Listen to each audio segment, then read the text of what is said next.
네, 안녕하세요. TS아그로의 이영기입니다. 오늘은 마늘과 양파에 대해서 설명을 드리려고 영상을 켰고요. 일반적으로 마늘과 양파에 대해서 제가 교육을 보통 센터라든가 장목반에 나가면 한 2시간 가까이 하거든요. 근데 유튜브 특성상 길게 할 수 없으니까요. 가장 중요한 생리적 특징, 그리고 이에 따른 관리 방법, 그리고 제가 가장 중요하게 생각하는 한 가지에 대해서 말씀을 드리도록 하겠습니다. 자세한 마늘 양파의 재배에 대한 거는 제가 이제 나중에 한 3부작 정도로 별도로 제작을 해서 따로 올릴 예정이니까요. 이런 자세한 자료가 필요하신 분들은 꼭 구독 눌러주시면 정말 감사드리겠습니다. 네, 그럼 시작하도록 하겠습니다. 마늘, 양파는 둘은 항상 같은 범주에 놓고 얘기를 합니다. 그 이유가 생리적 특징이 굉장히 유사하기 때문에 그렇고요. 뭐 비료도 보시면은 마늘, 양파 비료라고 하지 마늘 비료, 양파 비료 따로 없죠. 그리고 뭐 재배에 대해서 얘기할 때도 항상 마늘, 양파를 같이 놓고 얘기를 하거든요. 오늘은 이제 마늘 중심으로 얘기를 할 건데 양파도 생리적 특징이 큰 차이가 없으니까 같다고 보시면 생각하고 같이 놓고 생각을 하시면 될 것 같아요. 예. 마늘은 재배 방식에 대해서 이제 잠깐 설명을 드리자면 마늘은 크게 두 가지의 재배 방식이 있습니다. 난지형 그리고 한지형인데요. 난지형 마늘은 대서라는 스페인 품종과 남도라는 중국 품종이 대표적이고요. 그리고 한지형 마늘 같은 경우는 서산, 단양, 뭐 의성 뭐 이런 종들이 있고, 근데 요즘은 한지랑 난지 뭐 둘 다 크게 구분을 안 하다 보니까 대부분 또 난지형으로 많이 바뀌고, 그리고 하이브리드식으로 이제 겹쳐서 재배를 하다 보니까 홍산이라는 품종도 굉장히 많이 재배 면적이 너무 올라가고 있는 상태입니다. 그래서 난지형은 이제 잠깐 간단히 설명을 드리면 말 그대로 따뜻한 지역에서 키우는 마늘이에요. 예. 더운 데서 키운다는 얘기는 월동 기간도 그만큼 짧다는 거고요. 생육 기간이 짧다는 특징이 있습니다. 한지형은 그 반대의 것이고요. 난지형 같은 경우는 보통 9월 하순, 뭐 10월 초까지 해서 파종을 하고 보통 한 5월 달에서 6월 달, 6월 초까지 이제 수확을 하는 작형이 되겠고요. 한지형 같은 경우는 이제 의성과 서산을 기준으로 해서 이 위쪽 북쪽으로 해서 재배를 하시는 분들이 많으신데 경기도 강원도까지 이제 포함이 되고요. 보통 한 8월 중순부터 파종을 시작을 해서 그 다음에 6월 중하순까지 수확을 하는 이런 작형이라고 보면 될 것 같아요. 간단하게 설명을 하자면 난지형 품종은 조생종, 양파랑 같은 범주에 놓고 보시면 될 것 같고요. 한지형 마늘 같은 경우는 중망생종 양파, 그리고 저장 마늘, 저장 양파는 중만생종 한지형이라고 보시면 될 것 같고, 수확 후 바로 판매를 하거나 아니면 저장성이 약하고 빠른 출하를 목적으로 할 때는 난지형 마늘, 그리고 조생종 양파 이렇게 보시면 될 것 같아요. 이거는 내가 어떤 걸 키우겠다라는 선택과 기호에 따라서 하는 것이 뭐가 좋고 나쁘다라는 건 없는 것 같습니다. 예. 그 두 번째로 이제 그 재배에 대해서 잠깐 말씀을 드릴 텐데, 뭐 난지형 재배 위주로 말씀드릴 거예요. 그 이유는 난지형 재배 비율이 거의 이제는 80%가 넘어갔습니다. 예전에는 5대 5였는데 이런 기조가 발생하는 원인이 뭐 좋고 나쁘다를 떠나서 기후에 의한 영향이 첫 번째고요. 대한민국도 지금 이미 아열대성 기후로 접어들었습니다. 평균 온도라든가 기후 자체가 많이 아열대성으로 바뀌다 보니까 난지형 재배가 훨씬 더 유리해졌거든요. 그리고 또 소비자도 예전처럼 통마늘을 구입해서 집에다 보관을 하는 시스템이 아니라 깐마늘 위주, 그리고 햇마늘, 햇양파, 그리고 양파도 막 3개, 5개 이렇게 소포장을 해서 판매를 하다 보니까 대부분이 이제 조생종이라든가 난지형으로 빠른 해고 저장을 하지 않더라도 바로 출하를 할 수 있는 이런 품종들이 선호도가 올라가게 된 거죠. 예. 이제 재배에 대해서 말씀을 드리면 그 재배 시 첫 번째 정식 전에 농작업을 하시게 되는데, 이때 마늘 양파 재배에 성공할 수 있는 성공적인 마늘 양파 재배에 첫 번째 가장 중요한 포인트가 등장을 하게 되거든요. 그게 바로 뭐냐면 비료입니다. 왜 비료가 중요하냐면 다른 작물과 다르게 마늘 양파는 굉장히 특별한 생육적인 특징이 있어요. 월동이죠. 예, 월동인데 난지형 마늘 같은 경우는 9월 달에 파종을 하게 되면은 뿌리를 뻗어서 활착을 하고, 그리고 잎을 어느 정도 뻗은 다음에 20에서 40cm 정도, 그리고 이제 월동을 하게 되고요. 한지형 마늘 같은 경우는 마찬가지로 파종을 하게 되면 뿌리를 뻗고 활착을 한 다음에 잎을 조금만 뻗고 나서 바로 월동에 들어가게 됩니다. 양파도 마찬가지라고 보시면 될 거예요. 양파 같은 경우는 정식이겠죠. 네. 이 월동을 하는 이유에 대해서 아셔야 되는데, 그 이유는 일정 기간 이상의 저온을 반드시 거쳐야지만 마늘 양파가 분화를 하고 인경을 만들 수 있기 때문이에요. 그래서 반드시 월동을 하고 그 온도가 오르기 전까지 분할을 하게 됩니다. 온도가 일정 온도 이상 올라가게 되면 분할을 끝내고 바로 잎을 올리게 되죠. 예. 그렇기 때문에 이 월동 기간 동안에 얼마나 잘 분할을 할 수 있냐가 굉장히 중요한데, 이 마늘 양파가 겨울 월동을 잘 할 수 있도록 관리를 해주는 게 가장 중요한 첫 번째 포인트라고 말씀을 드리겠고요. 그럼 어떻게 과연 해야 될까? 첫 번째 주의할 점은, 이거는 첫 번째도 아니고 두 번째도 아니고 그냥 마늘 양파 재배에 저는 90%를 좌지우지한다고 생각을 해요. 기비예요. 기비를 너무 많이 주세요. 절대로 너무 많이 주시면 안 된다는 거. 이게 제가 주장하는 첫 번째 포인트고요. 가장 중요하다고 생각하는 거고, 지금 이 영상을 찍는 이유가 이제 막 퇴비라든가 유박을 뿌리실 타이밍이 됐거든요. 한지영 같은 경우는. 예. 개인적인 생각으로는 300평 기준으로 봤을 때 절대 2톤 이상 넣으시면 안 된다라고 저는 항상 말씀을 드립니다. 여러분들이 생각하기에 300평에서 1년 동안 분해할 수 있는 퇴비의 양이 얼마나 된다고 생각하세요? 제가 뭐 테스트를 굉장히 많이 해봤어요. 퇴비를 이만큼 넣었을 때 이게 분해되는데 얼마나 걸리냐, 유기물이 무기화돼가지고 양분으로 해서 작물이 흡수하는데 얼마 되냐, 미생물의 활성도가 얼마나 되냐 테스트를 해봤는데, 아무리 좋은 땅이라도 2톤 이상 분해가 잘 안 됩니다. 3톤을 넣게 되면 2톤을 분해하고 1톤이 그대로 생으로 넘어가게 되는 현상이 벌어지거든요. 오히려 더 악영향을 주게 되죠. 근데 가끔 보시면은 3톤, 5톤, 7톤은 둘째치고 뭐 유튜브 같은 거 영상 가끔씩 보면 막 15톤 넣어야 된다 막 이러시는 분들 계세요. 근데 이거 생똥을 막 들어가게 되는데 정말 안 좋은 방법이거든요. 그래서 정말 이게 들어갔을 때 토양에서 어떻게 반응이 일어나고 어떻게 어떤 효과를 내는지에 대해서 아시면 절대 이렇게 못 뿌리실 거예요. 그나마 마늘 양파가 다비성 작물이고 그런 비료에 대해서 견디는 힘이 좀 강하기 때문에 버티는 거지, 다른 작물 같으면 다 죽었습니다. 예. 그래서 제가 뭐 퇴비가 안 좋다는 얘기가 아니라 반드시 적정량을 뿌려줘야 된다는 거. 이거를 많이 주시게 되면은 마늘 양파는 월동을 해야 되는데, 마늘 양파가 막 잠이 들어야 되는데 잠자기 전에 침대에다 앞장을 그냥 확 뿌려 넣는 거랑 똑같다고 보시면 돼요. 예. 제가 파종 후에 가장 아까 먼저 하는 일 뭐라 그랬죠? 뿌리를 뽑고 활착을 하고 겨울 오기 전에 잎이 조금 올려서 조금이라도 광합성을 한 다음에 아미노산을 생성하고 내가 월동을 하고 분할을 하고 인경을 만들 수 있게 준비를 하는 단계가 9월, 10월, 11월까지예요. 예. 요때 과연 퇴비를 10톤씩, 15톤씩 때려 박는 게 도움이 될까요? 절대 안 됩니다. 예. 2톤 이상 넣으시면 안 되고요. 가끔씩 개인 퇴비장 만드셔가지고 뭐 톱밥 안겨도 잘 섞으시고 1년 이상 발효를 시켜서 하시는 분들 계신데, 그런 분들도 절대 3톤 이상 넣으면 안 된다는 거. 특히 축사에서 가져온 생똥은 농협에서 판매하는 퇴비랑은 차이가 납니다. 탄질비라는 게 있는데 탄소와 질소의 비율이거든요. 이 비율을 맞춰줘야지만은 미생물이 잘 활동할 수 있고 번식할 수 있고 퇴비를 먹고 잘 분해하고 이로운 양분을 만들어낼 수 있거든요. 근데 이 탄질비 자체도 안 맞춰져 있어요. 그렇다 보니까 15톤, 20톤을 때려박아도 효과가 뭐 한 2, 3톤 넣은 거랑 비슷하네? 농협에서 갖고 온 거랑 비교해서 그런 현상이 나오기 때문에 이 부분을 좀 알고 계셔야 됩니다. 예. 유박도 마찬가지예요. 유박은 식물에서 기름을 짜고 남은 찌꺼기를 대부분 이용을 하는데, 이 또한 부숙이 되지 않은 생박이고요.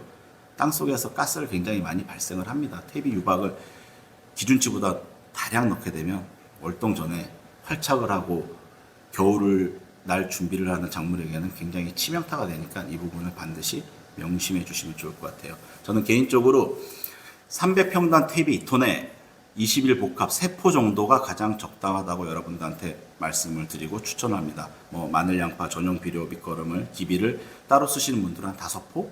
아마 비분 자체가 이렇게 차이가 나다 보니까. 근데 뭐 영농비 기준으로 봤을 때는 20일 복합 3포 쓰는 게 훨씬 더 저렴하고요. 예.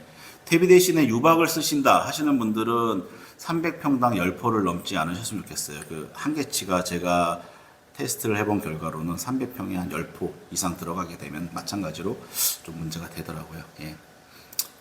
이제 저희 회사 제품을 한 가지 추천드리자면, 제가 이런 부분들을 토양이 많이 망가진 토양들을 어떻게든 좀 활성화시키고 좀 좋은 땅을 만들어서 마늘 양파가 잘 되게 하려고 만든 제품이 있는데, 스마트 10이라는 제품이거든요. 그래서 저희 스마트 12는 어떤 제품이냐면 퇴비랑 유박을 완전히 부숙을 시킨 다음에 수분을 다 날려버리고 그 남은 것들을 꽉꽉 뭉쳐놓은 압축해 놓은 제품이라고 보시면 될 것 같아요. 스마트 12 한 포가 거의 탭이 8포에서 10포 정도의 유기물과 양분을 가지고 있거든요. 그래서 요거는 저희 스마트 12는 300평당 한 4포 정도만 써주시고 그 다음에 21복합을 2포에서 3포만 써주시는 걸 권장드리고요.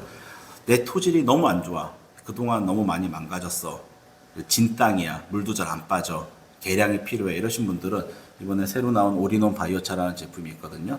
요 올인원 바이오차 같은 경우는 나무 숯에다가 퇴비를 붙여놓은 제품이라고 보시면 될 것 같아요. 나무숯 50%에 나머지 개분이라든가 구안호라든가 각종 미간박이라든가 각종 양분을 넣어놓은 제품이거든요. 그래서 요거를 써주시면 토양 개량은 물론이고 이제 비분까지 퇴비의 역할까지 다 같이 할 수 있는 제품이니까 내 토양이 너무 안 좋다라고 하시는 분들은 요 올인원 바이오차 8포에 마찬가지로 21복합 2포에서 3포 정도를 넣어서 사용을 해주시면 좋을 것 같습니다. 예.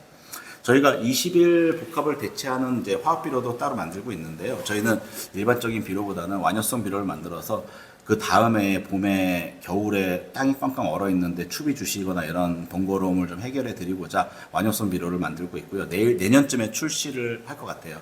예. 그래서 밑거름 플러스 1차, 2차 추비까지 생략할 수 있는 제품을 별도로 계획하는 중인데요. 출시가 되면 따로 알려드리도록 하겠습니다. 예. 이렇게 그 활착을 하고 초기 생육까지 잡은 다음에 이제 월동의 종구 분할가 잘 될 수 있도록 별도의 이제 영양제도 쳐 주시는 게 좋은데 월동 기간 중에 얼마나 분화가 잘 되느냐가 농사 그 수확량을 결정짓는 가장 중요한 포인트인 것 같아요. 그래서 분화가 잘 되게 하기 위해서는 뿌리 쪽 같은 경우 파종을 하고 나서 세포 분열이 굉장히 활발하게 일어나고 거기에 필요한 양분을 공급해 주는 게 중요한데요. 밝은제 같은 거 아마 많이 써주실 거예요. 이런 시중에 판매되고 있는 일반적인 밝은제들이 대부분 뿌리에서 필요로 하는 아미노산이라든가 이런 거를 추출해서 만든 제품들인데 저희 회사 같은 경우는 마찬가지로 이러한 코다민이라는 제품이 있습니다. 스페인에서 수입한 제품이고요. 효과가 워낙 좋아서 저희가 이건 별도로 수입을 해서 이제 판매를 하고 있는데 이 제품 같은 경우는 이제 뿌리에서 필요로 하는 L아미노산을 다량으로 넣어놨고요. 그리고 인산도 별도로 포함을 시켜서 세포 분열에 도움이 되는 이런 제품입니다. 사용 방법은 파종이나 정식한 이후에 한번 정식한 이후에 일주일 이내에 한번 뿌려주시는 게 좋고요. 300평당 1리터 정도가 들어가는 게 가장 좋고요. 그리고 이제 첫 설이 내리기 한 2주 전에 마지막으로 한 번 더 2번 정도 1년 그러니까 2번 정도죠. 2번 정도 처리를 하고 월동을 하시게 되면은 그 다음에 나오는 이 분화라든가 이런 게 굉장히 많이 도움이 되거든요. 한번 꼭 이용해 주시면 좋을 것 같습니다. 예. 이렇게 관리를 잘 해서 이제 월동을 하고 난 이후에는 이제 어떻게 해야 되냐? 그 다음에 봄이 됩니다. 이때 이제 중요한 포인트가 나오는데 봄이 되면 남쪽 지방은 빠르면은 2월 한 중순부터 1차 추비를 준비를 하세요. 토양 위에는 보이지는 않지만 밑에서는 이미 마늘 양파의 뿌리가 활동을 확 시작을 하는 포인트거든요. 그래서 이때 1차 추비를 주는데 이 추비에 대해서 좀 잘 이해를 해 주셔야 돼요. 이때 주는 추비는 마늘과 양파를 본격적으로 덩치를 키우기 전에 마늘 양파에 공급해주는 양분을 생산하는 공장, 즉 잎을 얼마나 빨리 만들어내느냐가 승부수거든요. 화학 비료의 비료 자체가 한 달 이상 꾸준히 지속되기가 힘듭니다. 그렇다 보니까 2월에 한 번, 3월에 한 번 보통 두 번의 추비를 줘서 튼튼한 엽수를 최대한 확보를 하고 4월부터는 구비대기로 접어들 수 있게 질소질 공급을 끊는 게 이제 일반적인 추비를 주는 방식의 기본입니다. 근데 두 번째 중요한 포인트가 이제 여기에 있는데 이 시기에는 날씨가 춥고 지온이 굉장히 낮은 시기이다 보니까 지금은 다들 예전에는 요소를 많이 주셨었거든요. 근데 지금은 다들 날씨 온도가 너무 떨어지면 요소는 효과가 그렇게 좋지가 않아라는 걸 다들 아셔가지고 별도의 추비를 따로 사용을 해주시고 계세요. 그래서 그 마늘 양파 뿌리에서 바로 먹을 수 있는 추비를 주시는 게 좋은데 완효성 비료를 주신 분들은 1차 추비까지는 생략을 해주셔도 괜찮을 것 같아요. 그래서 보통 3월에 2차 추비만 한번 주시면 될 것 같은데 추비는 이제 여러 회사에서 나오는데 저희 회사는 아직까지 추비 제품을 만들어내지 않았는데 제 개인적으로 봤을 때 효과가 가장 좋았던 추비를 추천을 드리자면은 1순위는 도프에서 나오는 유니칼슘이라고 말씀을 드릴 수 있을 것 같고요. 2순위로는 조비에서 나온 스피드 NK라는 제품이 있습니다. 둘 다 질산태, 질소의 함량이 굉장히 높거든요. 그래서 저온기에 마늘 양파의 잎을 빠르게 올려서 엽수를 확보하는데 도움이 되는 두 가지 제품이 저는 개인적으로 가장 괜찮았다고 생각을 합니다. 그래서 이건 뭐 저희가 판매를 하는 제품은 아니기 때문에 이제 여기 뭐 사진도 띄워드리겠지만은 근데 워낙 저희랑 관계가 좋은 회사이기 때문에 말씀을 드리는 거고요. 혹시라도 뭐 지역에서 필요하신 분들은 저희 밴드를 통해서 연락 주시면 저희가 이제 해당 회사랑 직접 바로 다이렉트로 연결을 해서 구입할 수 있도록 도움을 드리도록 하겠습니다. 예. 그리고 마지막으로 그 4월이 넘어가면서 날씨가 굉장히 뜨거워져요. 날씨가 뜨거워지면 이 시기에 항상 굉장히 많은 질문을 받습니다. 질문이 많다는 얘기는 많은 문제가 발생된다는 얘기고 이 시기가 굉장히 중요하다는 얘기겠죠. 그래서 첫 번째로 많이 받은 질문이 그거였던 것 같아요. 비닐 벗겨야 되냐? 아니면 그냥 놔둬야 되냐? 정말 많이 받았거든요. 예. 정확히 말씀을 드리면은 비닐 멀칭을 하는 첫 번째 이유를 잘 생각을 해보셔야 돼요. 마늘, 양파 재배 자체가 월동을 해야 되는 작물이기 때문에 온도라든가 이 수분에 대해서 굉장히 좀 민감합니다. 그래서 수분이라든가 적정 수분과 적정 온도가 맞지 않으면 마늘, 양파는 동해를 입어서 다 죽거나 아니면 수확량이 확 떨어지거나 아니면은 어떤 생리적인 문제가 생겨서 재배에 결정적인 문제가 되거든요. 그래서 이거를 예방을 하기 위해서 비닐을 씌웠던 겁니다. 그러면 마찬가지로 비닐을 벗기는 때에는 이게 적절한가를 고려를 해봐야겠죠. 지금 제가 하나 표를 띄워드릴 건데 수분에 대해서 이제 관련된 표예요. 여기 보시면은 봄에는 대한민국 날씨 자체가 굉장히 건조합니다. 근데 뭐 적정량의 비가 내렸다 그러면은 비닐 그대로 놔두시면 될 것 같고요. 평소랑 다르게 엄청나게 많은 비가 때려 부었어요. 그러면은 과습이 되겠죠. 그러면 비닐을 맑은 날 바로 벗겨 주셔가지고 건조를 시켜줘야 되는 게 맞고요. 또 온도도 마찬가지예요. 온도도 마찬가지인데 온도가 이제 평년과 같다 그러면 뭐 평상시에 이용을 하시던 대로 뭐 놔두시거나 아니면 벗겨주면 되는데 이게 온도가 여기도 온도 데이터를 띄워드릴 건데 3월 달, 4월 초에 벌써 20도가 막 넘어가요. 그럼 벗기는 게 맞습니다. 예. 그 지역의 날씨라든가 이제 강수량이라든가 이런 걸 고려를 해서 비닐은 벗고 덮고를 아니면 유지하는 거를 선택을 해주셔야 될 것 같고요. 뭐 5월까지 날씨가 쌀쌀하더라면 계속 덮어 두셔야죠. 근데 뭐 남쪽 지역 같은 경우 특이하게 내륙 같은 경우 갑작스럽게 막 30도까지 올라갈 때가 있는데 그때는 바로 벗겨주시는 게 맞고요. 예. 이때 뜨거워지면은 뭐 2차 생장이 일어나기도 하고요. 벌마늘이 많이 발생을 하고 뭐 끝마름도 굉장히 심해지거든요. 그래서 이런 걸 생각을 해주셔야지 그냥 비닐 벗겨야 될까 물어봤는데 지금 당장 벗기십시오. 이거는 신이 아니면 맞출 수가 없는 겁니다. 그래서 내 지역의 기후라든가 내 토양이라든가 내 지역의 날씨, 강수량 이런 거를 고려를 해서 벗기고 씌우고 유지하고를 선택을 해주시면 될 것 같아요. 4월부터 또 본격적으로 들어오는 질문 중 두 번째가 병해충하고 생리장애 관련된 건데 이 부분은 제가 저희 밴드에다가 마늘, 양파에 관련되어 있는 병해충과 모든 생리장애를 쫙 정리를 해서 원인과 해결법까지 다 정리를 해서 넣도록 하겠습니다. 근데 뭐 계속 연속되는 말씀인데 만약 밑거름으로 태비와 유박을 과하게 사용하셨다면은 지온이 20도 이상이 되기 시작하는 4월부터는 어마어마하게 많은 문제점들이 생겨요. 땅속에 태비와 유박이 그때 되면 분해하기 시작하거든요. 가스를 발생시키고 또 암모니아 가스는 또 질소가 돼서 작물에 과하게 흡수가 되기도 하고 뭐 이거는 또 생리장애 병해충을 일으키는 원인이 되기도 하고 특히 고자리팔이라든가 이런 거 굉장히 심하신 분들은 100% 태비를 많이 사용하신 분들이에요. 제가 뭐 여쭤봐요. 작년에 어떻게 쓰셨어요? 그러면은 얼마나 넣었지? 그때 뭐 5돈 차로 몇 대 왔는데 잘 기억도 못 하세요. 축사에서 뭐 싸게 받아가지고 몇 차 넣은 것 같은데 어마어마하게 많은 양을 뿌리시고 내가 얼마를 넣는지도 모르고 이거는 그냥 탭이니까 뭐 그냥 똥이니까 아마 도움이 되겠지라고 막연한 생각 때문에 이렇게 퍼부으시는데 이게 굉장히 큰 문제를 일으키는 걸 좀 많이 봤습니다. 그래서 고자리파리뿐만 아니라 뭐 뿌리응애, 불파리 이런 것도 분해되지 않은 태비와 유박은 그게 있으면 해충에게는 최고의 보금자리인 거예요. 비닐 덮여 있겠다, 따뜻하겠다, 알 낳고, 알 까고, 번식하고, 먹을 거 풍부해. 와. 완전히 숙식 기숙사를 제공하는 거나 다름이 없죠. 예. 뭐, 다시 한번 말씀드리지만 저는 탭이랑 유박이 나쁘다는 말이 절대 아닙니다. 항상 권장량을 지키지 않고, 그 탭이랑 유박 포대 뒤에 보면은 권장 사용량이 있는데, 보통 300평에 한 1톤 정도로 탭이 같은 경우는 아마 기록이 되어 있을 거예요. 1000kg 정도 사용하셔라 이렇게 되어 있는데, 절대로 지키는 사람을 대한민국에서 단 한 번도 한 놈과 딱 본 것 같다. 나는 항상 600kg만 뿌려 하시는 분이 계셨었는데 그분 농사 잘 됐거든요. 근데 그 정도까지는 아니지만은 절대 2톤은 넘지 마셔라. 이 부분은 제가 이제 말씀을 드리도록 하겠습니다. 예. 그래서 그렇게 이제 기간이 지나고 나서 4월부터는 본격적으로 구 비대기가 찾아옵니다. 질소의 공급을 중지하고 이때는 칼슘, 규산, 마그네슘이 많이 들어있는 제품이라든가 영양제를 사용을 해주시는 게 좋고요. 마늘 양파에는 특히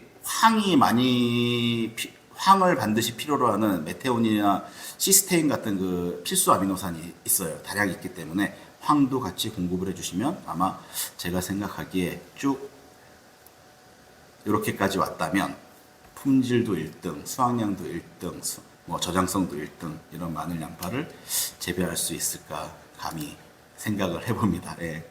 아직 후기 때 이렇게 따로 주는 거는 이제 아미노산이라든가 아니면은 NPK 비료에 대한 설명을 별도로 드리고 나서 어떤 걸 쓰시는 게 좋다고 말씀드렸는데 이 부분은 아직 시간이 많이 남은 관계로 다음에 다시 영상을 찍어서 올리도록 하겠고요. 예. 마늘 양파에 대해서 이제 간단한 저의 의견이라고 지금까지 말씀드린 건 의견이라고 보시면 될 것 같아요. 뭐가 맞고 틀리다기보다는 제가 쭉 와면서 가장 큰 문제는 이거였다라고 생각했던 부분인데 잘못된 내용이 있으면은 얘기를 해주시면은 받아들이고요. 예, 궁금한 건 언제든지 질문해 주시면 답변 드리도록 하겠습니다. 예. 이번 영상은 여기까지 하고 영상을 마치면서 여러분의 머릿속에 딱 한 가지가 떠올랐다면 저는 이번 영상은 굉장히 성공한 영상이라고 생각을 합니다. 지나친 퇴비와 유박 사용은 독이 된다. 이걸 반드시 지켜주셨으면 좋겠고요. 제가 마늘 양파 재배에서 가장 중요하다고 생각했던 부분이 이 부분이었어요. 그래서 이제 밭작업이 막 한지형 같은 경우는 들어가고 퇴비도 뿌리셔야 되는데 요 영상을 보셨다면은 올해는 퇴비량을 제가 말씀드린 대로 좀 지켜서 한번 사용을 해보시면 어떨까라고 생각을 합니다. 아니면 새로운 방법을 해볼까? 저희 스마트십이라든가 올인원 바이어차 한번 써서 꼭 저 다스람 얘기는 절대 안 합니다. 반드시 한번 비교를 해보세요. 다른 자재와 어떻게 다른지. 예, 그거 한번 해보시면 좋을 것 같고요. 저희 TS 아그로의 제일 첫 번째 목표는 효과 좋고 저렴한 농자재를 공급하자입니다. 그래서 아직 작은 회사지만은 정말 각 분야에서 정말 많은 경험을 가진 사람들이 모여서 만든 회사고요. 앞으로 저희 회사, 저희 제품 많은 관심을 가져주시면 정말 감사드리겠습니다. 예, 성장하는 모습 지켜봐 주시면 더 고맙겠고요. 참고로 저희 유기질, 유기농업자재, 4종, 농약, 비료까지 해서 전국적으로 대리점을 좀 모집을 하고 있습니다. 연락 주시면 저희 직원들이 바로 찾아뵙고 설명을 드리고 서로 간에 니즈가 맞으면 대리점을 개설하고 같이 이 농업계를 같이 이제 갖고 나가면 좋을 것 같습니다. 예, 이만 마치도록 하겠고요. 지금까지 긴 시간 시청해 주셔서 정말 감사드립니다. 예, 고맙습니다.